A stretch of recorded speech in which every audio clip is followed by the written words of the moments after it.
서기 1402년 이모년의 겨울은 유독 잔인했습니다. 매서운 칼바람이 몰아치던 음력 12월, 개경에 위치한 어느 거대한 저택 밖에는 초라한 천막 하나가 세워져 있었습니다. 그 안에서 한 여인의 처절한 신음이 새어나왔습니다. 만삭의 몸으로 혹독한 추위 속에 내던져진 이 여인은 누구였을까요? 그녀의 태중에는 훗날 조선 왕실을 굳건히 바칠 기둥이 될 귀한 생명이 자라고 있었습니다.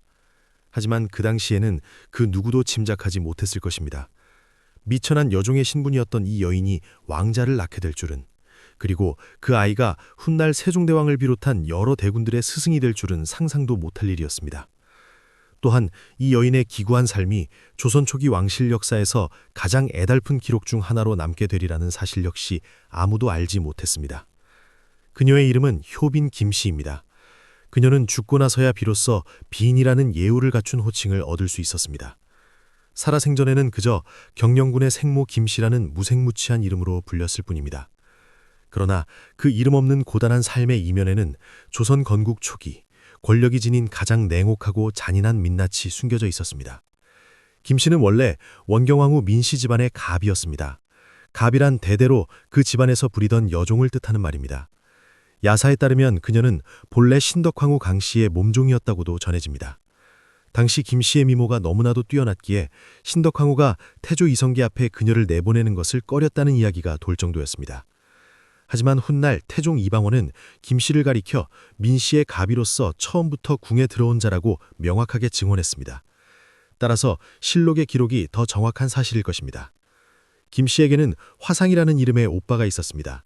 그들은 그저 여흥 민씨 가문을 섬기며 묵묵히 살아가는 평범한 종들에 불과했습니다.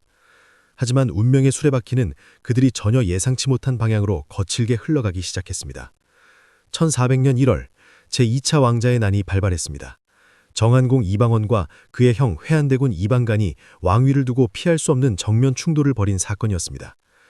전투가 한창 치열하게 전개되던 도중 기이하고 불길한 광경이 목격되었습니다. 정안공을 태우고 전장으로 나갔던 말이 주인도 없이 홀로 돌아온 것입니다. 말의 몸에는 적의 화살이 깊숙이 박혀 있었고 당연히 주인이 타고 있어야 할 안장은 비어 있었습니다. 피 묻은 말은 힘겹게 마국간으로 들어섰습니다. 이 처참한 광경을 목격한 원경왕후 민씨는 남편 이방원이 전사했다고 확신했습니다. 그녀는 절망에 빠지는 대신 즉시 갑옷을 챙겨 입고 창을 손에 쥐었습니다. 직접 전장으로 달려가 남편의 뒤를 따라 싸우다 죽겠다는 비장한 결심이었습니다. 원경왕후는 원래 그런 강단 있는 여인이었습니다. 그녀는 남편과 함께 왕자의 난을 직접 치러낸 든든한 동지였으며 몰래 무기를 비축하고 치밀한 전략을 짜던 정치적 파트너이기도 했습니다. 그때 곁에 있던 여종들이 원경왕후를 필사적으로 가로막으며 말렸습니다. 그 여종들 중 한 명이 바로 김씨였습니다. 김씨는 주인이 아직 목숨을 잃지 않았을지도 모른다며 제발 조금만 더 기다려보자고 눈물로 간절히 애원했습니다. 여종들의 간곡한 만류 덕분에 원경왕후는 걸음을 멈췄고 다행히 얼마 지나지 않아 정안공 이방원이 무사히 살아서 돌아왔습니다. 결국 제2차 왕자의 난은 정안공의 승리로 막을 내렸습니다. 그보다 조금 앞선 1400년 가을 9월의 일입니다.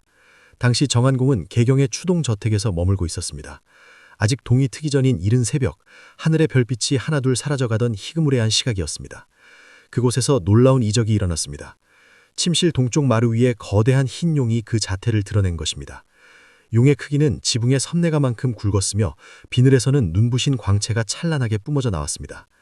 용의 꼬리는 살아서 꿈틀거렸고 머리는 정안공이 잠들어 있는 곳을 향해 깊게 숙여져 있었습니다.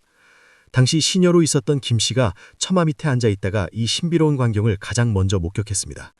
그녀는 소스라치게 놀라 급히 집안 사람들에게 달려가 이 사실을 고했습니다.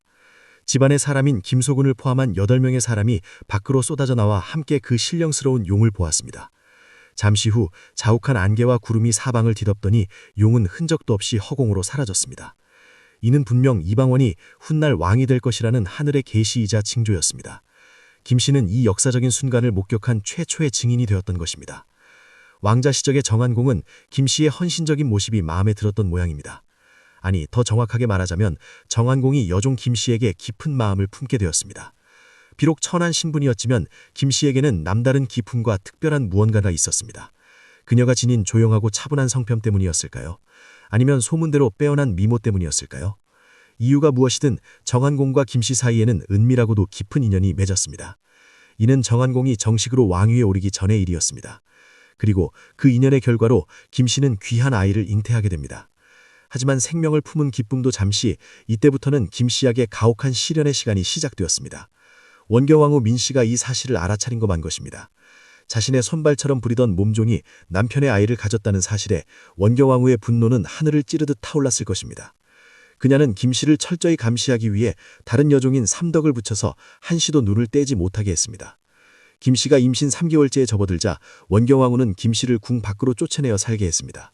엄중한 명령이었습니다. 임신 5개월이 되었을 때 김씨는 원경왕후의 친정인 민재의 집 행랑방에 갓듯이 머물게 되었습니다. 삼덕은 여전히 그림자처럼 달라붙어 김씨를 감시했습니다. 하지만 이것은 단순한 감시를 넘어선 것이었습니다. 원경왕후와 그녀의 형제들에게는 훨씬 더 차갑고 무서운 계획이 있었습니다. 1400년 겨울, 음력 12월에 혹한이 몰아치던 시기였습니다. 김씨는 어느덧 만삭의 몸이 되어 출산의 고통이 임박해 있었습니다. 그런데 원경왕후는 차마 믿기 힘든 냉혹한 명령을 내렸습니다. 김씨의 출산 소식을 전하러 온 여종을 시켜 해산이 임박한 김씨를 대문 밖으로 길바닥에 내쫓아버린 것입니다. 영화의 추위 속에서 만삭의 산모가 길가에 버려진 것입니다. 이는 사실상 그녀가 얼어 죽기를 바라는 처사나 다름없었습니다. 훗날 태종 이방원은 당시를 회상하며 원경왕후가 마치 김씨가 얼어 죽기를 바라는 마음으로 문 밖에 방치했다고 씀씀하게 말했습니다. 다행히 김씨의 오빠 화상이 이 비참한 광경을 우연히 목격했습니다. 추위에 사시나무 떠는 여동생을 본 그는 가슴이 찢어지는 듯한 불쌍함을 느꼈습니다. 그는 서둘러 주변의 잡동사니를 모아 임시 천막을 쳐주었습니다. 그 초라하고 냉기 가득한 천막 안에서 김씨는 홀로 산고를 견디며 아들을 낳았습니다. 그 아들이 바로 태종의 서장자인 경영군 이비였습니다. 하지만 고난은 여기서 멈추지 않았습니다. 원경왕후는 사람을 보내 화상이 마련해준 따뜻한 이불과 요 같은 침구류를 모조리 빼앗아가 버렸습니다. 그리고 갓 해산한 김씨를 숭요리에 사는 벌개라는 국노의 집 앞 토담집으로 강제로 옮기게 했습니다. 살을 파고드는 언겨울 추위에 갓난 아기와 산모를 아무런 보호장치도 없는 토담집에 방치한 것입니다. 산모와 아기는 죽음의 문턱에서 위태롭게 버텼습니다. 그때 한상좌라는 인물이 나타나 기적처럼 도움의 손길을 내밀었습니다. 그는 김씨 모자의 처지를 가엾게 여겨 자신이 입고 있던 말의 가죽옷인 마이를 가져다 주었습니다. 그 마이 한 벌의 온기 덕분에 김씨는 죽지 않고 7일을 견뎌낼 수 있었습니다. 7일이 지나서야 원경왕후는 겨무 마음을 돌려 김씨의 아버지와 화상으로 하여금 소의 수레를 실어 그녀를 교화의 집으로 보내도록 허락했습니다. 실록에 기록된 이야기는 여기까지입니다. 이 얼마나 참혹하고도 비인간적인 일입니까? 한겨울 길바닥 천막에서 아이를 낳고 침구마저 빼앗긴 채 토담집에 버려졌다가 겨우 소달구지에 실려 쫓겨난 여인의 사연입니다. 더 놀라운 사실은 태종이 이 끔찍한 사실을 전혀 모르고 있다는 점입니다. 왕이 이 진실을 알게 된 것은 무려 13년이라는 긴 시간이 흐른 뒤인 1415년의 일입니다. 태종이 어떻게 이 사실을 알게 되었는지는 명확하지 않습니다. 김씨가 직접 고백했을 수도 있고 다른 은밀한 경로를 통해 소식이 전해질 수도 있습니다. 뒤늦게 진실을 마주한 태종은 큰 충격에 빠졌습니다. 자신의 핏줄과 그 생모가 죽음의 문턱까지 내몰렸다는 사실에 가슴 깊은 곳에서 분노가 치밀어 올랐습니다. 하지만 노련한 정치가였던 그는 당장 감정을 드러내며 행동하지 않았습니다.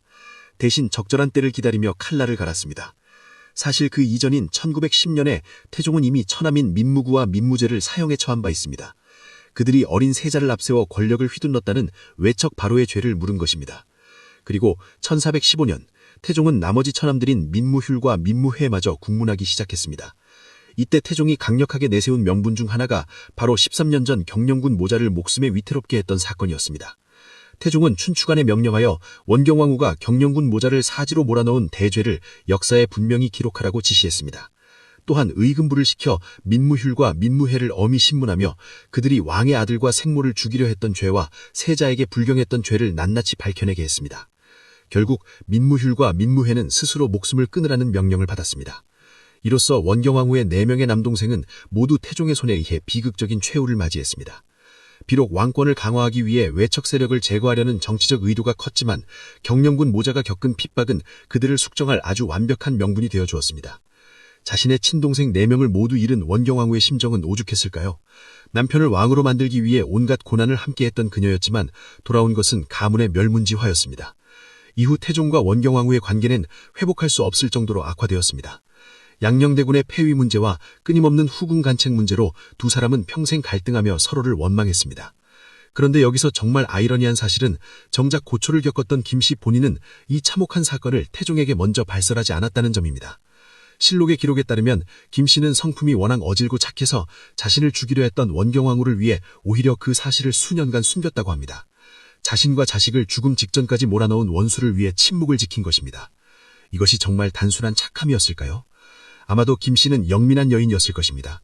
그녀는 자신이 입을 여는 순간 원경왕후와 민씨 가문에 어떤 피바람이 불어닥칠지, 그리고 그것이 왕실 전체에 어떤 파장을 일으킬지 본능적으로 예감했을 것입니다. 비록 신분은 낮았지만 그녀는 정치적 무게를 이해하고 있었던 셈입니다. 김씨는 이후 다시 궁으로 돌아왔습니다. 정확한 시기는 알 수 없지만 경영군을 낳고 얼마 지나지 않아 복귀한 것으로 보입니다. 하지만 그녀는 살아있는 동안 정식 어떤 품격도 받지 못했습니다. 다른 후궁들이 궁주나 옹주 같은 화려한 자코를 받으며 위세를 떨칠 때에도 김씨는 오직 경영군의 생모 김씨라는 초라한 이름으로 뒷전에 머물러야 했습니다. 숙종대에 발행된 선언